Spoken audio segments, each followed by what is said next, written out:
Ал жөнөкөй аял эле. Үй бүлөсүн сүйүү жана үмүт менен куруп, жашоосун бүтүндөй жакындарын арнаган. Башынан эле ал көп нерседен баш тартты. Өз кыялдарын калтырды. Убакыттан, ал тургай ден соолугунан да өттү. Болгону күйөөсү менен балдары бактылуу болсун деп. Бирок тардыр башкача чечти. Ал сактап жүргөн сүйүү акырындап күйөөсүнүн жүрөгүнөн өчүп, майда талаш тартыш чоң жаракага айланды. Акыры ажырашуу акыркы чечим болду. Ошол күн анын бүтүндөй дүйнөсүн кулаткандай болду. Эң оор нерсе, ажырашкандан кийин ал жалгыз гана жолдошунан айрылган жок, баалуулугун да жоготту. Көптөр андан алыстап, айрымдар күнөөнү ага жүктөп, мурда жанында болгон адамдар да четтеп кетишти. Ал эми аял болсо, эч ким көрбөгөн көлөкөдөй сезилди.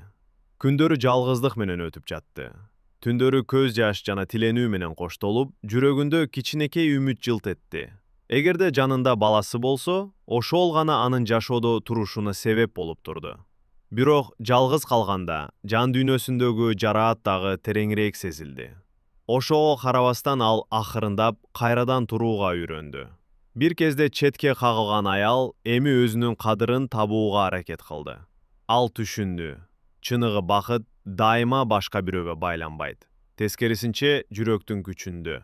Жарасы айга элек болсо да, ал эми билет. Ар бир көз жаш кайрадан көтөрүлүүгө кеткен жолдун бир бөлүгү экенин.